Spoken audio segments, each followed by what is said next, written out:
Hi, so today we're training shoulders at Crunch Gym. I've got my two regular training partners today, they're both strong lads, so we're going to start with one of the kind of bigger mass building movements, which is the shoulder press. We're using dumbbells because that always recruits more muscle fibres using dumbbells.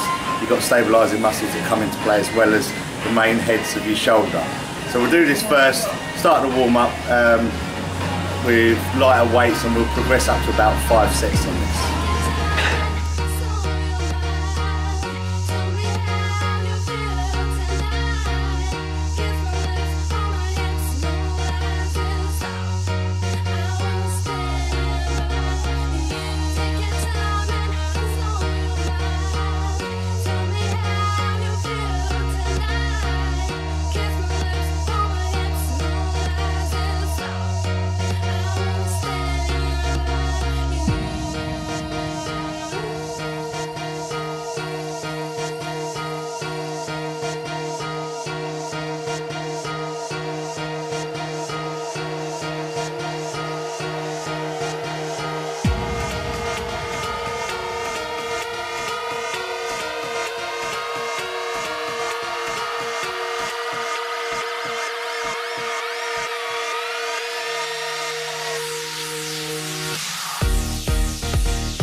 Okay, so we finished with the dumbbell presses. We're going to move on to what we call the behind the neck press, but we only bring the bar down really to the back of the top of our head, because any further down pushes your rotator cuffs in quite a vulnerable position. Very well known for getting injuries, this exercise, and that's for going typically too low behind your neck. So we're going to the top of the head really, just slightly behind, and we're going to look at rep ranges between 8 and 12.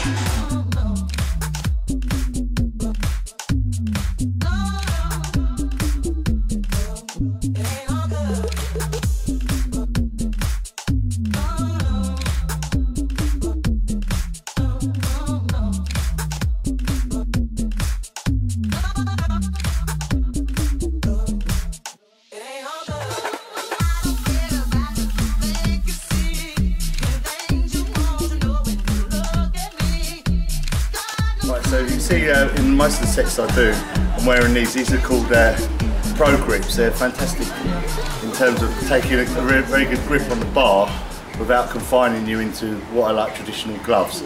So traditional gloves get sweaty and they kind of can make your hands hot and actually help prevent you take a firm grip. So these are open-handed, so they don't get hot and sweaty, but they're made of a very good leather and take sort of all the bar padding on your hands. It allows you, for me, it allows you to get a couple more reps, so they're well worth using.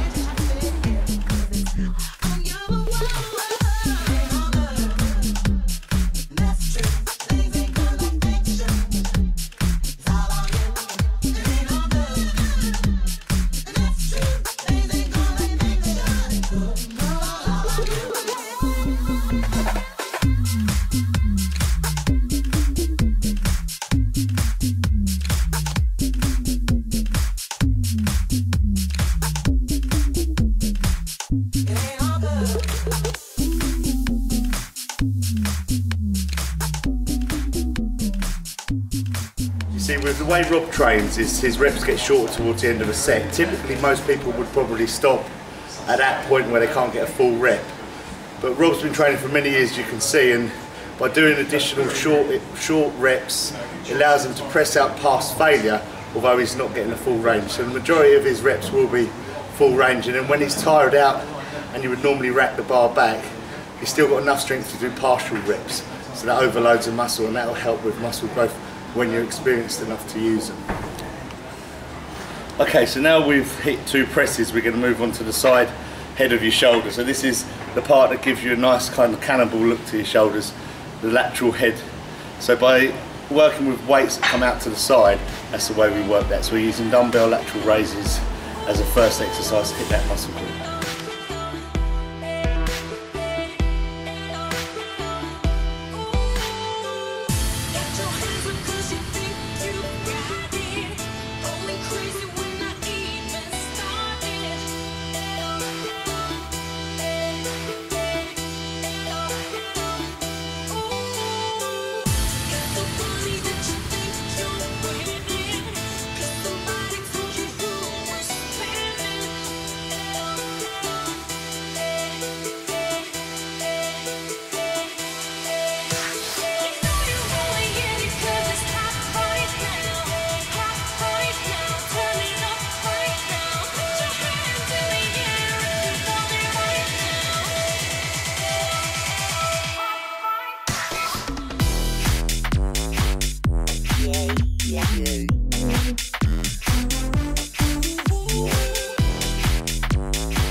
The rear of the shoulder now, the rear lateral head, which a lot of people neglect and don't do.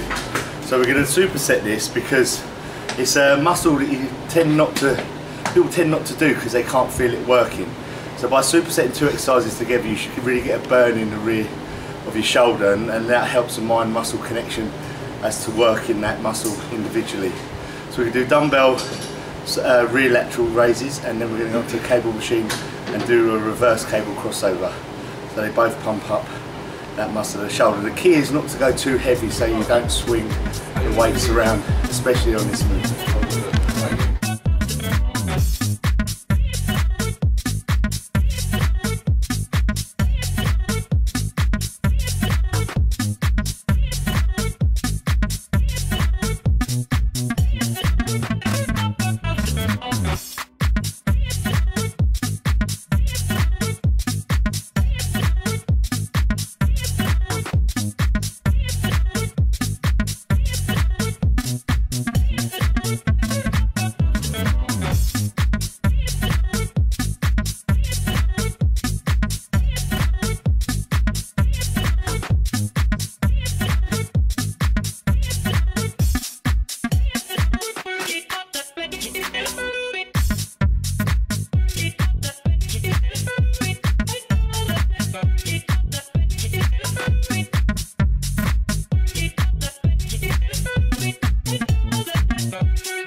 Okay, so now we're going to move on to a trap exercise. So the shoulder heads, the front, the side and the rear have all been addressed with the exercises we've done. So now we're going to work the traps, which is the part that leads from your neck to your shoulders and right down the middle of your back.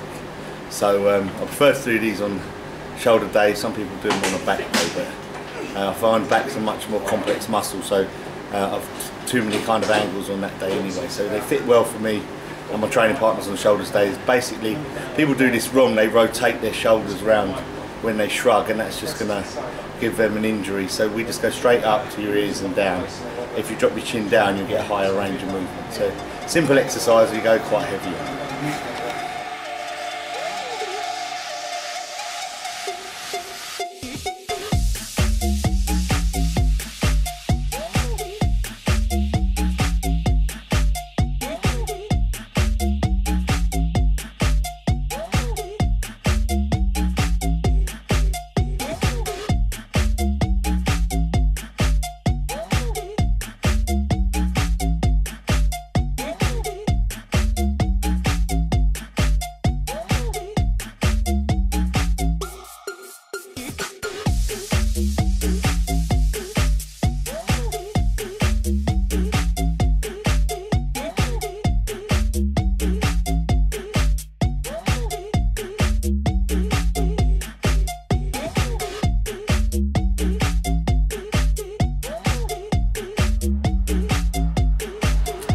Okay, so now we've finished training. Shoulders, quite a small muscle, so the workout should take under an hour, 45 minutes or so. If it's taking longer, you're basically talking too much. Now what I'm going to do is cardio for 30 minutes on a stationary bike, keeping my heart rate about 60% of my maximum. So if you want to work out your maximum heart rate, it's the number 220 minus your age. That's your maximum. If you want to work your fat burning zone, you look at 60 to 70% of that number. So I'll work a heart rate there, for me about 120 beats a minute for 30 minutes post training. I also get up every morning before eating what people call fasted cardio, so you use fat predominantly as fuel at that time because you've got no calories in you.